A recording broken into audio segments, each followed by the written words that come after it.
Hey guys, welcome back to more r/Entitledparents Reddit stories. In this video, an entitled Karen mom literally stole my wheelchair at a public pool and told me I was being selfish for wanting it back. Her excuse? She thought it was a toy. Let's dive right into the video. A little bit about me. I'm in my late 20s and I've been a wheelchair user for about 3 years following a spinal injury from a car accident. It's been an adjustment, but I am independent and my chair is not just a mobility device, it's literally my legs. It's lightweight, active manual chair that I paid a small fortune for, custom fitted to my body to prevent pressure sores and give me the freedom to move without constant pain. It is not a toy and I think you see where this is going. So it was a blisteringly hot Saturday in July. My friend Lisa and I decided to hit the local public aquatic center. It's a great place. They have a nice accessible ramp into the main pool, accessible changing rooms, the works. Lisa is a gem. She never treats me like I'm fragile. She's just my buddy who also happens to help if I need an extra push on a steep hill or something like that. We got there, changed, and I transferred to a waterproof pool wheelchair they have available for use in the water. I left my personal wheelchair parked carefully under a shaded cabana area right by the pool edge, the brake locked with my towel and bag on the seat. This is standard practice for me, everyone does it, the chair stays put, we swam, we laughed, we soaked up the sun from the pool edge, it was just a perfect normal afternoon. After about an hour, we decided to take a break, grab some water, and just chill in the shade. Lisa helped me transfer back into my chair from the pool chair. I dried off and we were just talking when I saw a kid, maybe 5 or 6 years old, staring at my wheelchair spinning front casters. He was making little room noises. I smiled at him. Kids are curious and I'd rather they ask than just stare, but he didn't ask. He just reached out and grabbed one of the caster wheels. "Hey buddy, careful with that, okay?" I said gently. "That's my chair, it's not for playing." The kid just giggled and gave it another spin. Before I could say anything else, a voice cut through the air. "Timmy, don't touch that, it's sturdy." I looked up, and here comes the mom, the archetype, bleached blonde hair in a severe ponytail, oversized sunglasses perched on her head, a bikini that was ambitious, and a permanent expression of aggrieved inconvenience. She marched over, not to me, but to her son, swatting his hand away from my wheel. "Sorry," she said, not sounding sorry at all. She didn't even look at me. "He just loves wheels, cars, trucks, any toy that spins." "It's fine," I said, though it wasn't. Just, it's medical equipment, it's not a toy, so it's a bit delicate. She then finally looked at me, her eyes scanning me up and down in that way people do when they're trying to decide if you're really disabled. I was wearing a tankini and my legs, while toned from using the chair, are visibly atrophied compared to my upper body. The scars from my surgeries are there if you look. Well, she must have decided that I was legit enough to not say something outright horrible, but the entitlement engine was already warming up. "He's not hurting it," she stated. "He's just playing. You know how boys are." Lisa, sensing the vibe, chimed in, "Yeah, but it's not a toy, it's how she gets around." The mom, let's call her Karen, because of course, gave Lisa a withering look. "I was not talking to you," she turned back to me. "Look, he's fascinated. Can't he just sit in it for a second? Just for a picture, it would make his day." I was stunned, not completely shocked because I've had people ask ignorant questions before, but the sheer bluntness of the request threw me off. "No," I said as calmly as I could. "Absolutely not. This is my wheelchair. It's fitted specifically for me. It's not for photo ops." Her face tightened. "It is just for a minute. You're not using it right now. Don't be selfish." That word, selfish, the battle cry of the entitled. I'm not being selfish here. I'm just being practical and protective of my very expensive medical device, and the answer is no. Her son Timmy started whining. "I want to sit in it, mommy. I want to drive it." "See?" Karen said, as if his whining was a compelling legal argument. "You are upsetting him. It's a public pool. We should share community resources." Lisa snorted and said, "It's not a community resource. It's her personal property, like her car." "Don't be dramatic," Karen snapped. "It's a chair with wheels. He just wants to pretend for a second. What's the harm?" The harm, I explained slowly, was that if the frame got bent even slightly, it could cause me injury and that the brakes could fail if messed with and that it cost thousands of dollars. That it was in fact an extension of my body, but she waved all of this off like I was just reciting boring text code. "You're making a big deal out of nothing. Fine, come on Timmy." She yanked his arm and stalked off, shooting me a look of pure venom. I thought it was the end of it, but oh sweet summer child, Lisa and I tried to shake it off. We moved to a different shaded table further away, keeping my chair close. Maybe 5 minutes later, Lisa was standing up, her face pale with anger. My wheelchair was gone. Where is it? I asked, a cold pit forming in my stomach. She took it, Lisa hissed, pointing. Across the pool deck near the kiddie splash pad was Karen, and Timmy was sitting in my wheelchair, being pushed by her in slow circles. Laughing like he was on a ride at Disneyland, my towel and water bottle were dumped unceremoniously on the ground. Rage, hot and blinding, shot through me, but so did panic. Without my chair, I was stranded. I mean, I could maybe drag myself, but not across rough concrete. Lisa saw my face. I told her to stop. I yelled. She just told me to mind my own business and that the nice lady said it was okay for a minute. Help me over there, I said, my voice tight. Lisa helped support me as I hopped on my good leg, my arm around her shoulders. We made our way over, a slow, awkward procession. People were starting to stare. We got within earshot. Get your son out of my wheelchair. Now. Karen didn't stop pushing, though. She didn't even look at me. He's almost done. He's having fun. You had your turn. My turn? I nearly shrieked. You stole my wheelchair. That is theft. Get him out now. Finally, she stopped. She put on a performative sigh. You're so rude and making a scene. Fine. Timmy, say thank you to the lady for sharing her toy. Toy. She called it a toy. Timmy clambered out, leaving grimy little wet footprints on the seat fabric. Karen started to just walk away, leaving the chair there. The brake! I yelled. Lock the brake so it doesn't roll. She ignored me. The chair, on a slight incline towards the pool, began to slowly creep forward. Lisa! I shouted. Lisa lunged forward and grabbed it just before it could tip into the pool. My heart was hammering. If it had gone into the water, the specialized cushion and the adjustable backrest mechanism, which I need for pain relief, could have been ruined. I collapsed into the seat, shaking with anger. Karen was maybe 20 feet away, heading back to her lounge chair. Call the pool manager, I said to Lisa. Now. And call the non-emergency police line too. I'm pressing charges. Lisa pulled out her phone. Karen must have heard me. She whipped around. You're calling the police? For what? Borrowing a chair? You're crazy. You stole medical equipment, I said, my voice loud and clear. The pool had gotten quiet. You endangered me and you called it a toy. And you're gonna explain that to the police. For the first time, a flicker of uncertainty crossed her face, but entitlement is a powerful drug. She doubled down. I will tell them you gave permission. It's your word against mine. And I'm a mother. They will believe me. Ah, the classic mother card, as if being a parent grants diplomatic immunity. There are about 50 witnesses here, I said, gesturing around, and indeed people were nodding. Their expressions were grim. A couple of dads had stood up looking pissed off. The pool manager named Jenna, whom I knew from previous visits, arrived with Lisa. I explained what happened, my words clipped with fury. Jenna listened, her mouth a thin line. She turned to Karen. Ma'am, is this true? Did you take this woman's wheelchair without permission? She said it was okay. Karen lied boldly. She said my son could play with it. But then she changed her mind and started harassing us. Jenna looked at me, then back at Karen, her voice icy calm. We have security cameras covering this entire deck. I can have the footage pulled right now to confirm exactly what happened before the police even review it. Karen's confidence cracked. Her eyes darted around.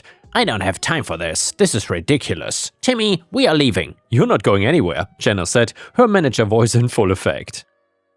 The police have been called. You will wait here and explain why you thought it was acceptable to take a disabled person's mobility aid. The phrase, disabled person's mobility aid, seemed to finally land, and Karen's face flushed red. It was just a chair. You're all ganging up on me. I'm a paying customer. Your membership is hereby revoked, Jenny said, permanently. You can collect your things and wait for the officers by the front gate. The next 10 minutes were a beautiful study in crumbling entitlement. Karen tried to cry, claiming she was being bullied, but no one bought it. She tried to play the victim mom, saying she was just trying to give her son a happy day. An older woman nearby muttered, then buy him a damn toy car. When the two police officers arrived, it was almost anticlimactic. I gave my statement calmly, and Lisa gave hers, and Jenna gave hers. Multiple poolgoers volunteered to give statements too. One man had even taken a video on his phone when Lisa was yelling at Karen to stop, which clearly showed Karen saying, "Mind your own business." Karen's story fell apart in seconds. She switched tactics, sobbing that she didn't know it was a big deal, that she was sorry, that it was just a misunderstanding. The officer, a stern-looking guy, was not moved by it. Ma'am, that chair is classified as medical equipment. Taking it without permission is not borrowing, it is actually theft. Impairing its use for the owner could be considered something more serious, and you left it unsecured, risking its destruction. Do you understand? She just cried harder. They asked if I wanted to press charges. I said yes. They cited her for theft and, after some discussion, for interference with an assistive device. I'm not a lawyer, but the officer said it fell under a state law protecting disability aids. They took a statement from me about the chair's value and specifications for the report. One officer even took photos of it, noting the brand and serial number, which felt very official. They then gave me a case number. Here's where the sweet karma gets a few extra layers. First, as she was being officially cited in front of everyone, her husband showed up from wherever he had been. He took in the scene, cops crying wife, furious manager, a crowd of disapproving strangers, and me in a wheelchair. He listened to the officer's brief explanation and his face went from confusion to utter horror. He didn't yell at the cops, he didn't yell at me, he just looked at his wife and said loud enough for everyone to hear, "You did what? Are you out of your mind?" And he then apologized profusely to me, to Jenna, to the officers, and he seemed genuinely mortified. He told the officers that he would take her home and deal with the court date. The look of shame on his face was something else. I only wish her the worst. Update to the story, a lot of you asked what happened after the pool Karen got escorted out.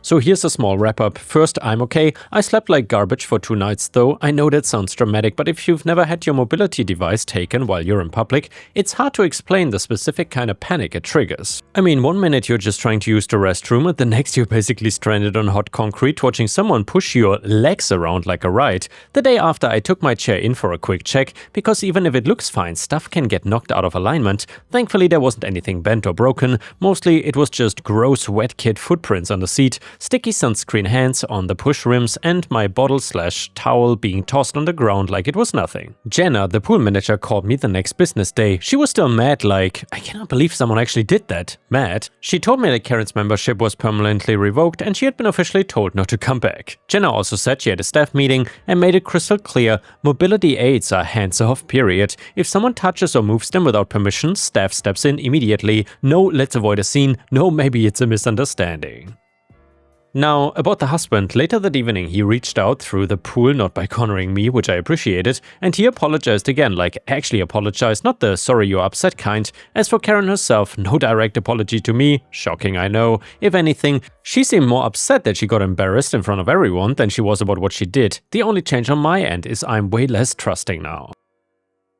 I ordered one of those little cable locks people use for strollers and bikes, and I loop it through my chair when I'm at places like that. It's annoying that I even have to think about it, but I'd rather deal with mild inconvenience than that helpfulness feeling again. The court stuff happened later and was honestly pretty anticlimactic. Karen paid a fine, and that was basically it. Her lawyer apparently advised her not to fight it given the evidence. And the next one is titled, "Your disability traumatized my kid." Also posted on r/entitledparents. So, quick backstory, I work at a fairly upscale steakhouse restaurant. I'm deaf and work in the kitchen, but sometimes when we are short-staffed and I'm not backed up or in the middle of something, I will help carry stuff out to a table real quick. Alright, so yesterday we had 3 waiters call in sick and no one was available to cover for them. Mondays are usually slow anyway, so nobody was too worried about it. Well, that was until a huge party came in without reservation. It was 6 adults and 7 kids for one of the kids' birthday. Again, this is a nice steakhouse and usually we get a lot of business types or date night couples, not children's birthday parties. Well, the order comes in and everyone at the table gets steak, even the kids. And every kid got it well done. Whatever, we throw it all together and I help the waitress carry it out since no one else is free to help her. Me is me, CW is co-worker, waitress, EM is entitled mom, EC entitled child, and DM dumbass manager. So I put the last plate I have on the table in front of who happens to be the birthday girl, and I see her asking me for something, so I do the universal gesture for being deaf and hurry off to let the waitress know they needed something at the table before going back to the kitchen. I do read lips and speak, but I don't go there with customers at work. Way easier if I just go find someone else to help them out instead. Usually it's not a problem, but not 10 minutes later CW is tapping on my shoulder trying to warn me ahead ahead of time that the EM had asked for the manager to complain that I had refused to get her daughter something when EC asked me for it. Well, I later found out CW had tried to explain to them that I was deaf in an attempt to save me from their wrath, but apparently the EC didn't know what that meant and got upset when it was explained to her. So they went from being pissed I ignored them to traumatized that I exist, I guess. DM comes barreling into the kitchen talking faster than I can keep track of and drags me back out to this table. EC is crying with EM patting her back and kissing all over her as if her dog died while they were at the restaurant.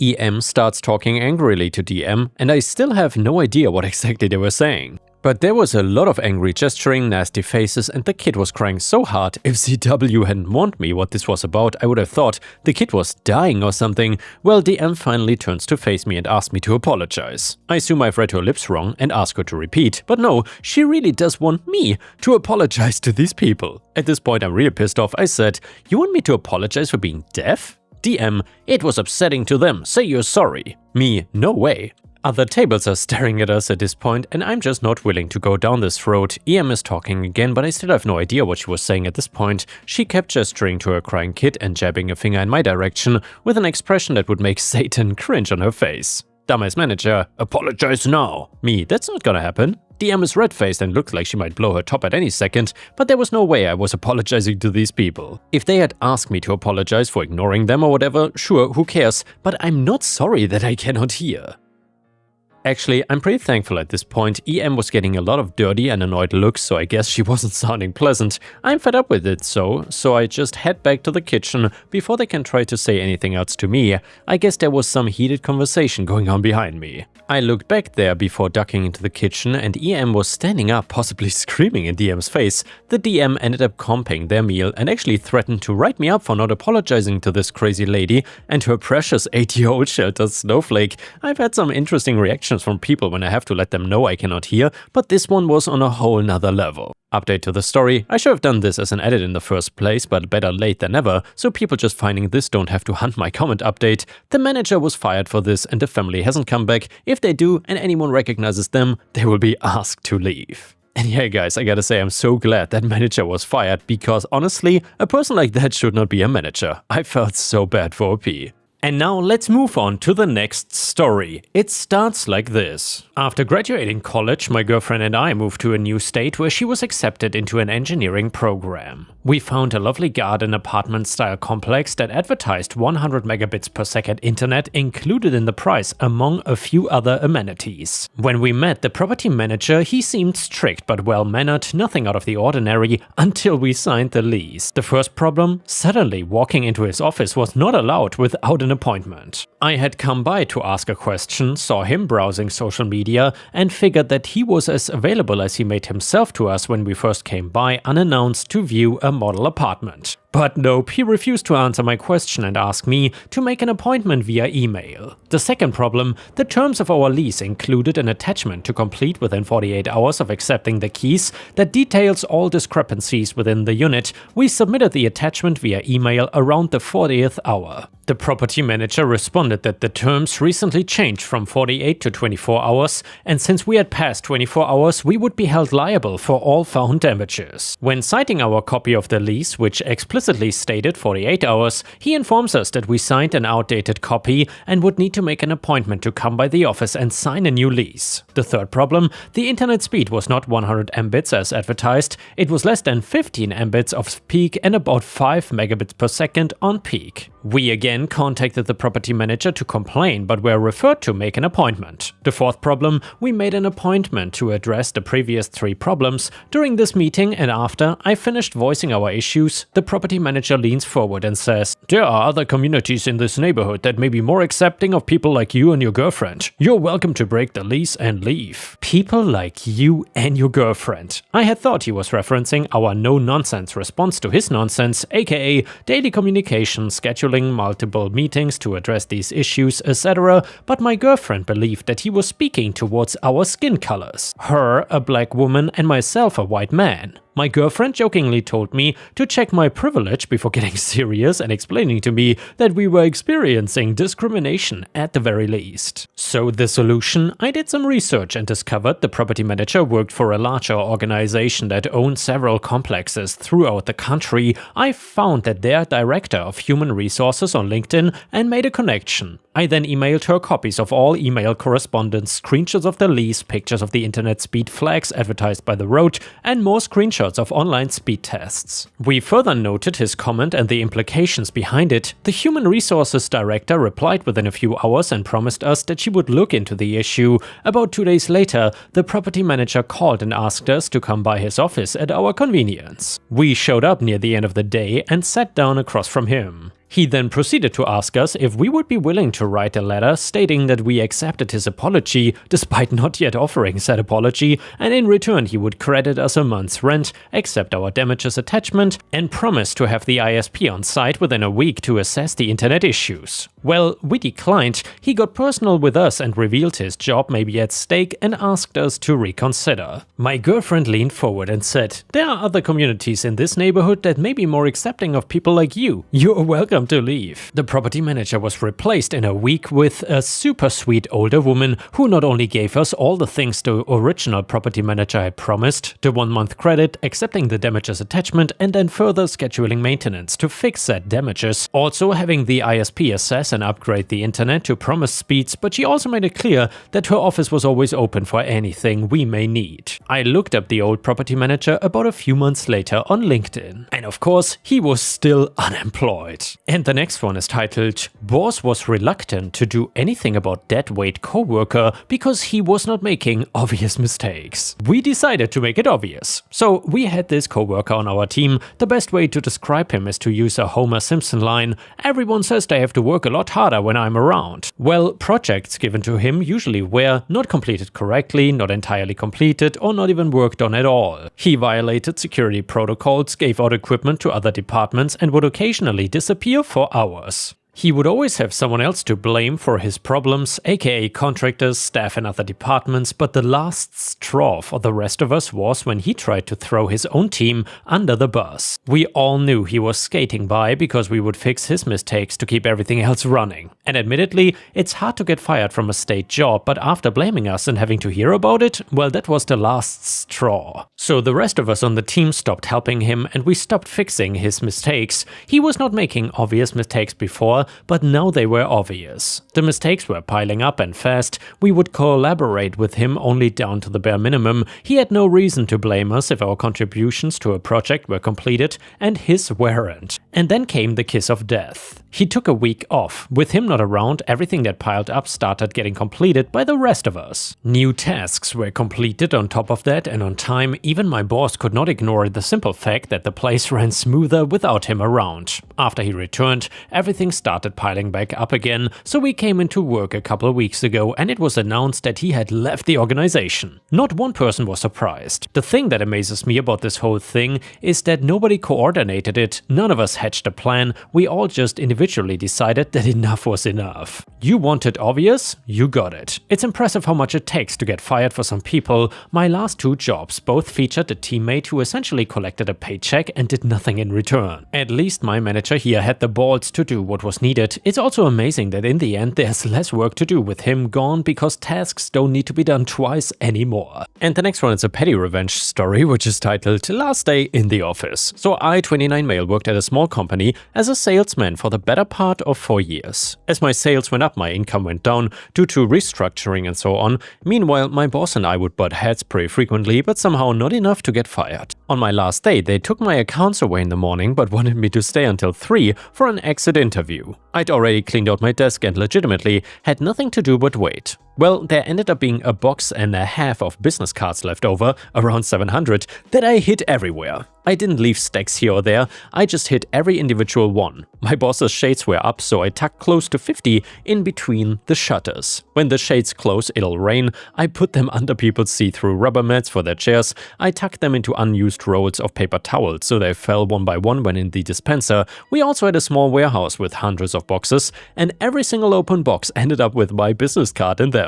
They are hidden throughout the first aid kit, behind pieces of art on the wall, lining the conference room windows, you name it. They will be finding my cards for years to come. And yeah guys, that is certainly one way to be remembered. Thank you for watching, I will see you again tomorrow.